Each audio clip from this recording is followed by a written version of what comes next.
Oke, selamat berjumpa kembali di mata kuliah IPA kelas tinggi. Pada hari ini kita akan membahas tentang evaluasi dan juga proses dan hasil belajar IPA, tentunya di sekolah dasar. Nah, jadi sebelum kita lebih jauh membahas evaluasi proses dan hasil belajar di sekolah dasar, kita harus mengerti dulu tentang perbedaan antara tiga istilah ini, yaitu pengukuran, penilaian, dan juga evaluasi.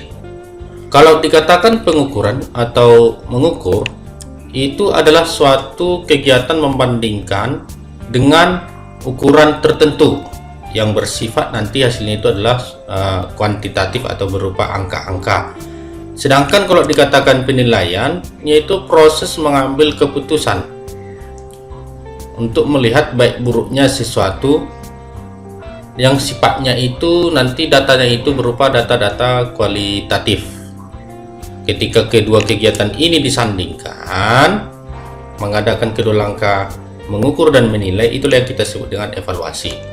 Jadi secara lengkapnya, evaluasi adalah proses yang sistematis untuk mengumpulkan, menganalisis, menafsirkan informasi untuk menentukan posisi siswa dalam kaitannya dengan tujuan yang ingin dicapai.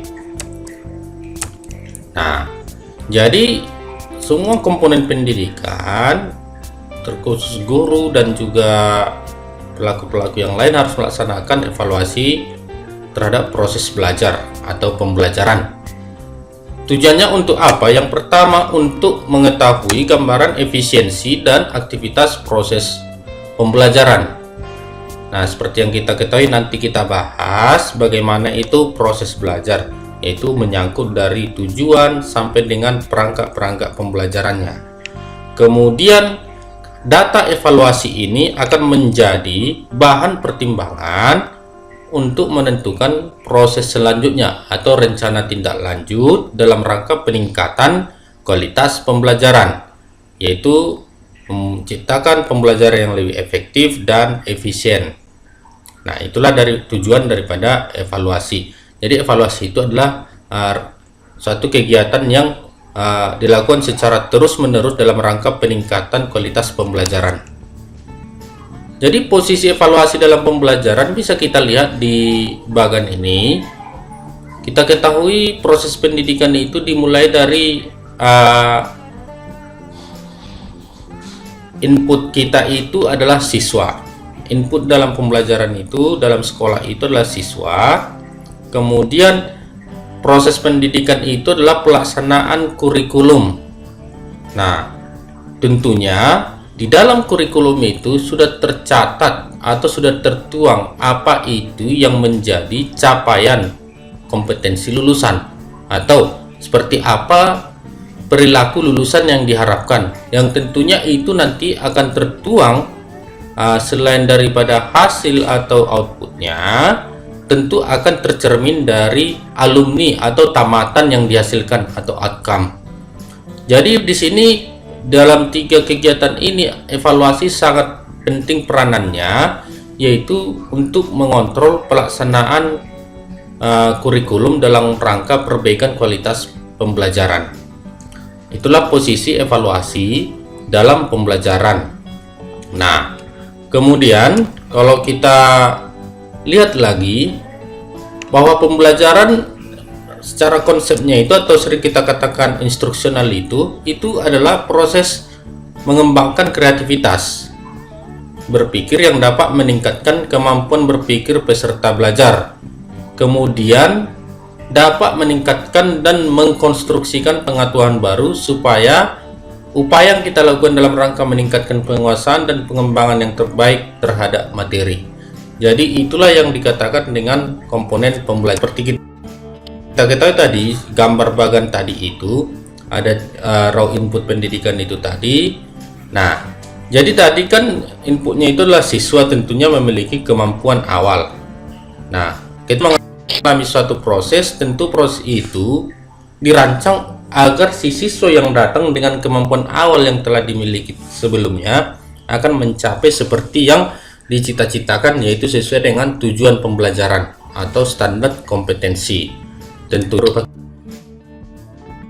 kegiatan bimbingan juga bisa dalam kegiatan pembelajaran yang lain seperti praktikum, belajar mandiri maupun belajar secara berkelompok. Nah, itulah yang dikatakan dengan proses pembelajaran. Jadi dalam proses pembelajaran itu kita ketahui bersama ada 3 kemampuan yang akan diberikan kepada siswa, yaitu kemampuan afektif, kemampuan psikomotorik, dan kemampuan kognitif. Kemampuan afektif atau kemampuan sikap yang diharapkan itu adalah kemampuan siswa itu dari ketika dia hanya bisa menerima sampai nanti dia bisa menjadikan sesuatu itu menjadi pola hidup atau habitually. Jadi ada beberapa tahap. Yang pertama, tahap pertama itu adalah kemampuan menerima informasi. Kemudian yang kedua, menanggapinya. Kemudian menghargai informasi itu sendiri atau pengalaman itu sendiri. Kemudian kemampuan sudah mandiri, yaitu mengatur diri, dan menjadikannya itu terakhir itu adalah menjadi sebuah pola hidup. Itulah kemampuan sikap yang dilatihkan dalam pembelajaran yang berlangsung di sekolah. Kemudian hierarki kemampuan secara psikomotorik juga ada. Yang pertama itu ketika dia sekedar meniru, nanti sampai dia menjadi suatu kegiatan yang bisa menaturalisasi. Jadi ada meniru menggunakan ketepatan, merangkaikan, dan naturalisasi. Nah, teori tentang ini nanti bisa diperdalam di mata kuliah evaluasi pembelajaran. Dan yang ketiga, kemampuan yang ketiga adalah kemampuan berpikir atau kemampuan kognitif. Nah, selama ini kita pakai teorinya Bloom, tetapi pada akhir-akhir ini sudah direvisi lagi oleh dalam bukunya David, tetapi hampir sama juga, yaitu bahwa di Bloom itu mengklasifikasikan kemampuan itu dalam taksonominya Bloom. Yang pertama di situ adalah kemampuan mengingat. Nah, kemudian kemampuan memahami, kemampuan menerapkan, seterusnya itu adalah kemampuan menganalisa. Kemudian di situ kemampuan mensintesis dan kemampuan mengevaluasi. Itulah menjadi kemampuan yang diklasifikasikan oleh Bloom tentang kemampuan berpikir. Kemudian kalau direvisi lagi oleh David R. Crowdworth, bahwa kemampuan yang pertama itulah kemampuan mengingat, kemudian mengerti, menerapkan, menganalisis, kemudian mengevaluasi, dan terakhir itu adalah menciptakan sesuatu yang baru atau berkreasi. Itulah perbedaan keduanya, dan seperti halnya tadi itu diperdalam lagi itu nanti di mata kuliah evaluasi. Oke, jadi pembelajaran IPA cenderung itu adalah pembelajaran keterampilan, yang mana di situ akan melaksanakan kegiatan-kegiatan berupa praktik, sehingga memerlukan proses yang harus kita amati nanti dalam proses pelaksanaannya. Karena IPA itu akan belajar tentang menemukan sesuatu ataupun melihat fakta-fakta sesuai dengan yang dipelajarinya. Ada yang bergelut di laboratorium, ada yang belajar melalui alam, dan juga ada yang belajar melalui demonstrasi dan lain-lain. Oke, selanjutnya kita lihat dulu komponen pembelajaran seperti yang tadi, bahwa inputnya itu adalah siswa misalkan SMA lah, masuk ke kuliah, berarti inputnya itu adalah SMA. Ketika masuk di kuliah akan diberikan suatu proses atau kurikulum, yaitu berkaitan dengan capaian lulusan. Kalau di sekolah namanya standar kompetensi atau capaian kompetensi. Kemudian akan menghasilkan alumni atau output. Prosesnya itu adalah mulai dari capaian, standar isi, kemudian ada yang namanya media yang digunakan, materi yang diberikan, metode yang digunakan. Semua yang ketiga inilah yang akan dievaluasi agar nanti menghasilkan outcome yang bermutu, atau seperti yang kita katakan tadi, alumni yang sesuai dengan harapan masyarakat. Nah, kemudian kita lihat lagi, itulah komponen daripada pembelajaran.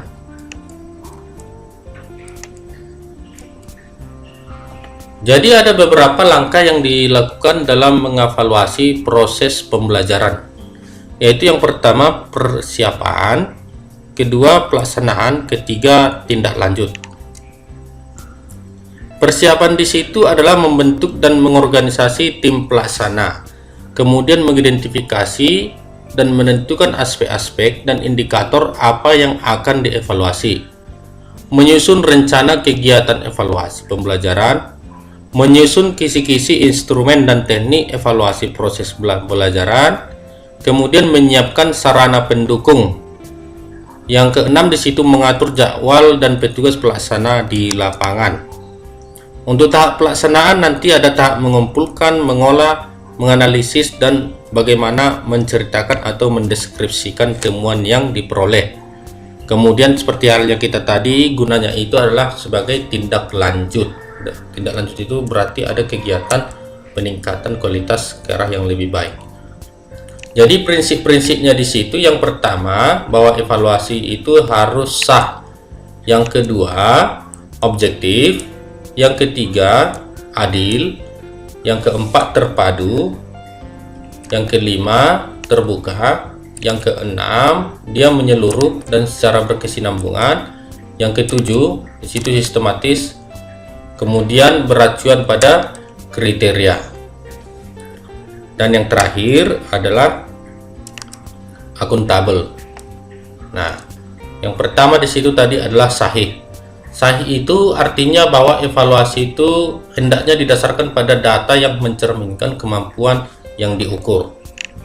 Kemudian yang kedua, kalau dikatakan objektif, bahwa evaluasi itu didasarkan pada prosedur dan kriteria yang jelas tanpa dipengaruhi oleh subjektivitas evaluator. Ibaratnya ketika kita melaksanakan evaluasi terhadap sesuatu hal, tidak ada pertimbangan-pertimbangan yang lain yang bisa mempengaruhi kebenaran data dan ukuran yang kita dapatkan. Artinya tidak ada misalkan unsur kekeluargaan, unsur pertemanan, dan lain-lain. Jadi tidak ada unsur subjektivitas yang mempengaruhi hasil daripada evaluasi. Itulah yang disebut dengan prinsipnya harus objektif, sama rata ya. Kemudian adil. Adil maksudnya di situ bahwa evaluasi tidak menguntungkan atau merugikan peserta didik karena berkebutuhan khusus serta perbedaan latar belakang agama, suku, budaya, adat istiadat, dan status yang lain. Artinya di situ prinsip adil itu harus diberikan sama halnya tadi seperti dengan mendukung daripada aspek prinsip objektivitas tadi. Jadi tidak ada misalkan memberikan hasil penilaian terhadap seseorang itu tidak atas dasar adanya kedekatan atas latar belakang tertentu. Jadi itu harus dihindari. Kemudian yang seterusnya adalah terpadu, bahwa evaluasi merupakan salah satu komponen yang tidak bisa dipisahkan dari kegiatan pembelajaran. Seperti yang kita ketahui tadi, evaluasi adalah monitoring daripada semua pelaksanaan pembelajaran dalam rangka mengukur tadi keefektifan dan juga keefisienan, sehingga hasilnya itu diperoleh menjadi suatu tindak lanjut dalam rangka perbaikan kualitas. Jadi suatu kegiatan yang sangat sistematis dan juga terpadu. Bahwa prinsip selanjutnya bahwa evaluasi harus terbuka, maksudnya itu bahwa prosedur evaluasi, kriteria penilaian, dan dasar pengambilan keputusan dapat diketahui oleh seluruh pihak yang berkepentingan. Kemudian menyeluruh dan berkesinambungan, artinya itu adalah evaluasi mencakup semua aspek kompetensi dengan menggunakan berbagai teknik penilaian yang sesuai untuk memantau perkembangan kemampuan peserta didik. Sistematis bahwa evaluasi itu adalah penilaian yang dilakukan secara berencana dan bertahap dengan langkah-langkah yang baku atau tersusun secara teratur. Kemudian bahwa beracuan kriteria artinya adalah bahwa evaluasi didasarkan pada ukuran pencapaian kompetensi yang telah ditetapkan. Instrumen juga disusun dengan merujuk pada kompetensi atau standar kompetensi lulusan atau standar kompetensi dan juga kompetensi dasar. Akuntabel artinya adalah bahwa kegiatan evaluasi akan dapat dipertanggungjawabkan baik dari segi teknik, prosedur maupun hasilnya. Nah, sekarang kita akan melihat bagaimana mengukur kinerja atau efektivitas faktor pendukung, yaitu komponen pembelajaran. Ini kita buat contoh studi kasus, yaitu perlu analisis komponen menjadi indikator. Perlu juga informasi secara rinci dengan mencari bukti-bukti untuk suatu indikator. Misalkan kita akan kita sebagai fasilitator, penyajiannya di situ kita akan menjelaskan, bertanya, memberi dan segala macam. Nanti ini bisa dilihat di bukunya ya, dan juga di buku evaluasi. Nah, kita lihat di sini dalam proses pembelajaran. Ketika kita mengevaluasi proses, apa saja yang akan menjadi aspek yang kita evaluasi, tentunya akan kita lakukan dengan teknik observasi. Nah, observasi yang kita lakukan adalah penyajian. Apa yang disajikan yaitu adalah penyajian bagaimana kemampuan guru menjelaskan suatu materi pembelajaran, kemudian bertanya tingkat dasar, tingkat lanjut, yaitu kemudian juga bagaimana dia menyajikan umpan balik dalam pembelajaran, memberi penguatan, berinteraksi, variasi gerakan dan suara, penggunaan media, metode, dan penguasaan materi. Jadi penyajian ini seperti yang diobservasi ini berkaitan dengan kemampuan profesional daripada seorang guru. Kemudian yang diobservasi adalah penampilan. Penampilan dimaksudnya di sini adalah kemampuan dalam membuka pembelajaran, yaitu nanti yang baik itu harus dideskripsikan singkat materi, relevansi dan menyatakan kompetensi, dan juga kemampuan menutup pembelajaran. Jadi itu yang diobservasi. Jadi teknik evaluasi proses pembelajaran berlaku juga untuk di pendidikan non formal dan tidak hanya di pendidikan formal. Ada tekniknya, teknik tes dan juga teknik non tes dan lain-lain ya. Jadi itulah evaluasi terhadap proses dan hasil belajar.